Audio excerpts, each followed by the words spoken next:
So the third speaker in this group is also from my UI, Gabriel Filippelli, who's the Professor of Earth Sciences and Director of the Center for Urban Health.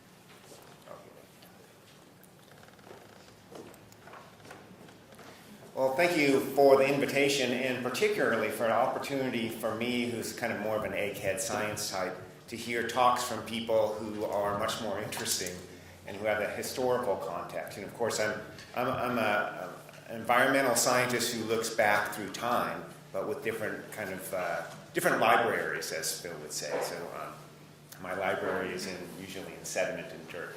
So it's a nice opportunity. It's also a great opportunity to come later on because I can steal some fantastic ideas I've heard in the last day or two, and there's been fantastic ideas that I want to reiterate. And I guess that the point of this presentation is to, again, reiterate some of these ideas that the human and environment have never been separated, nor is any organism truly separated from their environment. They have worked together, or they have coexisted, just like the dinosaurs existed in the Cretaceous and certainly trampled down all the small grass between the big trees and taught trees how to grow taller so they didn't get all their leaves stolen from them on the bottom. Their environment adapted to dinosaurs, just like our environment continually adapts to us. But interestingly, of course, environment fights back. And so a lot of what we're talking about, particularly with climate change issues, is our perception that the environment is now starting to fight back. So I'd like to, that argument will come up a few times today. I'd like to acknowledge Broxton Bird, who is the paleo hydrologist who's been working with me, along with Jeremy Wilson and Bill Monahan, who've been driving a lot of the archaeological pieces. And so this is what I always try to remind myself, is that it's the man versus nature argument has always been a false argument, because we are part of course, our natural world. Organisms have always affected their environment. It's really, and that's what the whole point of the Anthropocene is about, is the scale of impact and the interdependency of an organism with their environment. And I consider, particularly looking at the wonderful talks yesterday about weirs and how they've been there for so long. The fact that the Anthropocene that we're seeing is really, as articulated, is a change of rate rather than a change of state. Okay? Things aren't fundamentally different. It's just the rate at which this relationship of humans being the dominant driving organism in the environment is occurring. I'll have one exception to that change of state idea in a second. So we view this as a classic river of the Anthropocene, right? This is the Los Angeles River down there somewhere. But as we were reminded yesterday, river systems have been modified by humans probably for about as long as humans have wanted to dam up rivers somewhat to catch fish in fish pools, just like the Hawaiians dammed up their areas near coastlines, near beaches to fish as well. By the same argument, environment is now, our global environment is now dominated by agriculture, although cities are really the realm of the future. They still need to be fed, and that agriculture has evolved to feed at a rate that's required. But even before electricity and steel, people also farmed and impacted their environment. So it's just a rate change we're talking about, but it's a really important one. Because of the fact that the one area that we are probably changing state on is our global climate. We probably are going to successfully and inadvertently change our climate state to another one through the emission of fossil fuels. And so the new climate state will be one without much in the way of polar ice, and with significant changes then in heat distribution across our planet. This is Hurricane Sandy. This is a case where Is this environment versus human, or is this a human-induced environmental issue? So the rest of this talk is now going to get less airy and more specific on the actual stuff that we do. But I wanted to explore really the concept that's been coming up over and over again is how do we know the baseline of the Anthropocene? People have been impacting the environment for quite a while. Where is the baseline? How do we understand that? And it's kind of important, especially for people looking in the past, because we really want to understand how past societies have been impacted by climate change. It gives us some perspective on societal evolution. But past societies also impacted their own landscape, so they're impacted by environmental issues of their own doing, just like we are impacted by our own environmental issues of our own doing. And I'm going to give a couple examples of that. It's important to be able to untangle some of those, especially when you're looking back through time.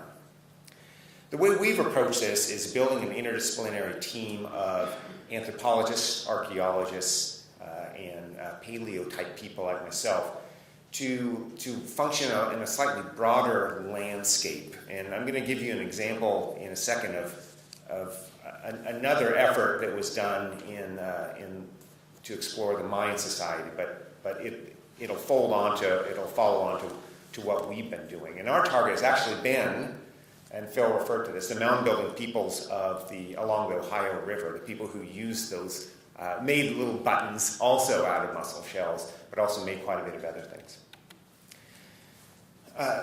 Other people's work has shown, there's a vast body of literature on the Mayans in the Yucatan Peninsula.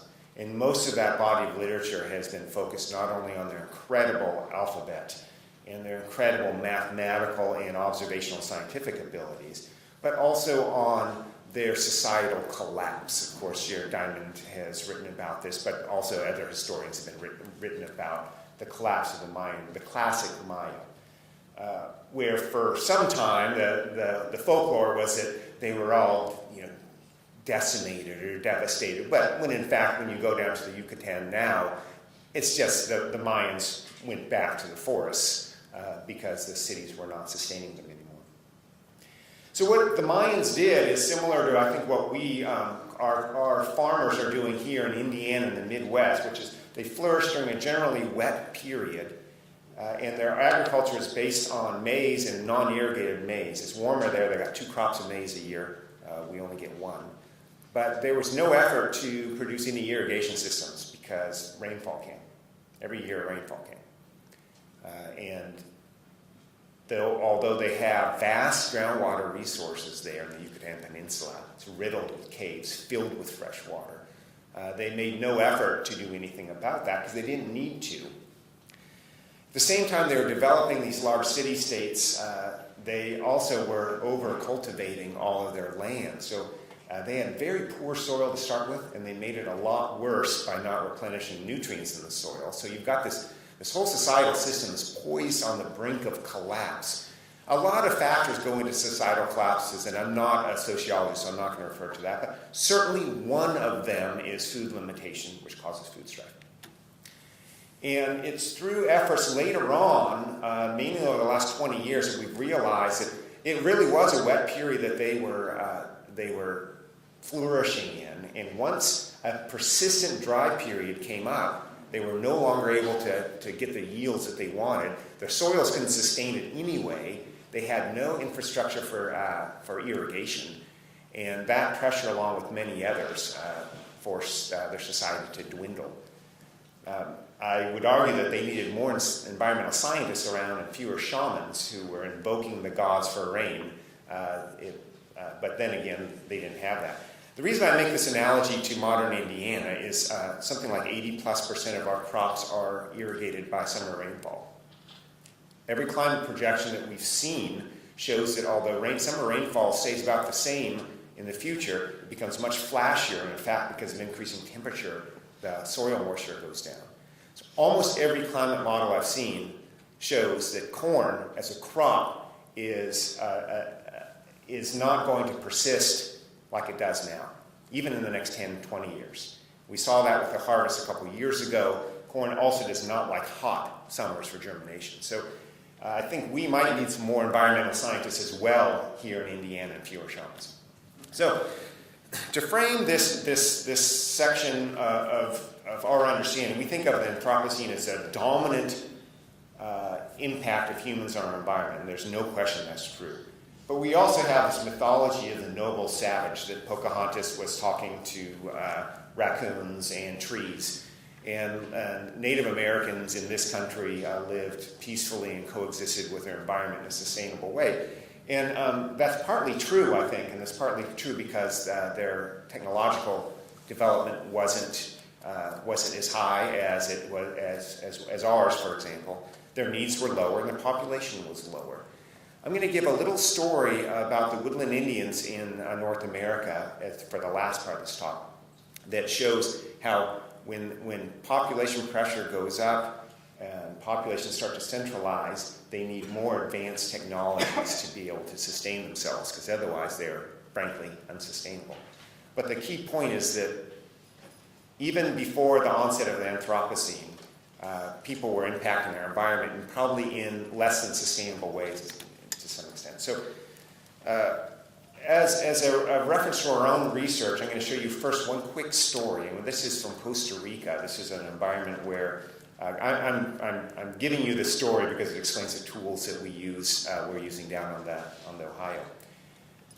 This is an environment that is currently very sparsely populated, but up before 1600s, it was populated by a middling size pre-Columbian population that absolutely disappeared in the year 1600.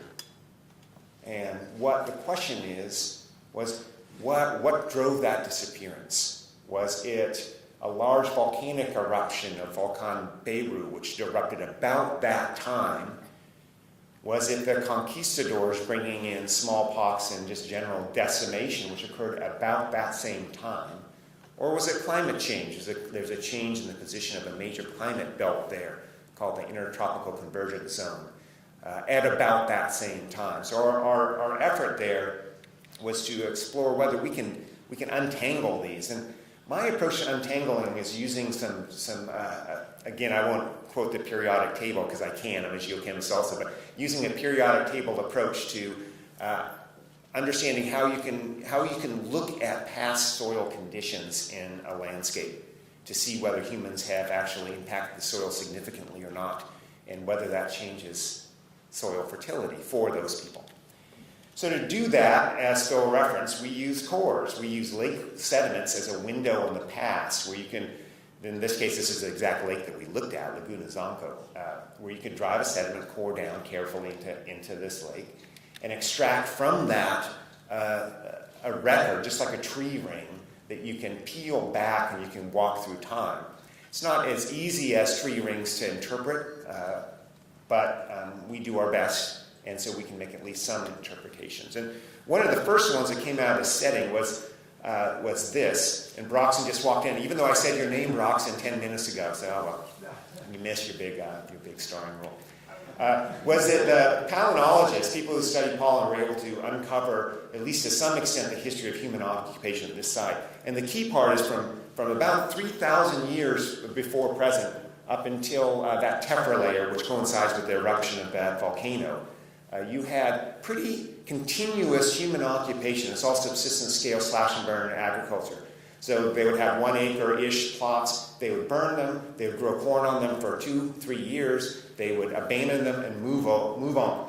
So you would make this ring every 30-50 years. The soil would have some chance to re-sustain itself.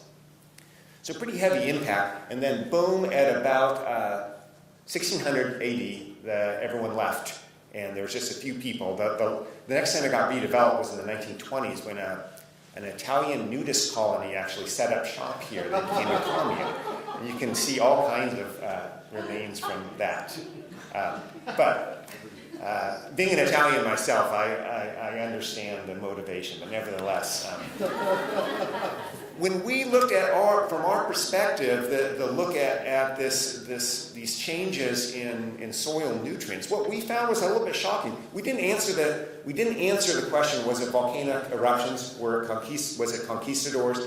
Or was it climate change that ended up driving these people out? And I'm sorry I don't have that answer for you. But we found something else that was, I think, even more interesting. Squiggly line plots are a geochemist's friend. Don't worry about that too much. The key is that as you look through the geochemical record, the soil had the same kind of nutrient state from 3,000 years ago until 1600. When people left, that's what that recovery is. All of the soil systems changed back dramatically and very quickly, back to what would have been the natural pre-human state at least. So within about 50 years, soils recovered kind of dramatically, and then they've only just slowly been reaffected now as humans are populating the site. Just shows you that we are, even looking at this site, which looks kind of pristine now, in fact, this was dominated by humans for 3,000 years of its record before they left. And these humans were subsistence scale agriculturalists. So this is where I put Anthropocene. I think of also what we've heard of before. We are building on the bones of societies that have impacted the environment, but at a much smaller scale, of course. Okay, so what does this have to do with rivers? Okay, I'm getting to that. I promise there will be a picture of a river in here. But I think the key is that the rest of this is our example from the mounds, angel mounds, which is we are developing some tools to look back in time and look at how people have impacted the environment, and then how the environment might impact people as well. And we've applied these to the mound building folks along the Ohio River. If you look back through the last about 1,000 years or so, well, this is only about 400 years of history, there's a phase of pre-Columbian Indians that were building these mounds, these ceremonial structures and areas that were kind of sparsely populated, and they were largely ceremonial until about AD 1300, when people started living on them and they started concentrating in these mound areas, these mound communities. And eventually, by about 1500, they all left. So they all distributed. And so these mounds communities were just left there as relics. And there's a lot of questions that go on about why that was. Was it climate? Was it environment? Was it societal strife? So we're trying to untangle that with this team that we built, including Broxton as well as some others. And this decline that was pretty rapid. They all flocked to the city really quickly, and then they all said, God, this place sucks, and they all left really quickly. But it all happened in a very quick window, and so we're exploring that. Angel Mounds is right down there near Evansville on the Ohio River. So there's my picture of a river. I promised there would be one. This is Ohio. This is Angel Mound setting, and here it is. It's a national preservation site now. And this is what it looks like from the air. This is Ohio River behind it. There's certainly low-lying land, but it's not really a true floodplain through this part. And there's these mound structures that are still very obvious, even when farmers plowed over them to grow crops, which they did for about 60 years or so. It's easy to grow crops because there weren't many trees here, because the people had cleared the trees and there wasn't much in the way of virgin forest. These mounds, this particular one, as well as many of them, have really interesting configurations. There's the Ohio River here. There's a bunch of mounds that I'll show you some slices through. And here's a palisade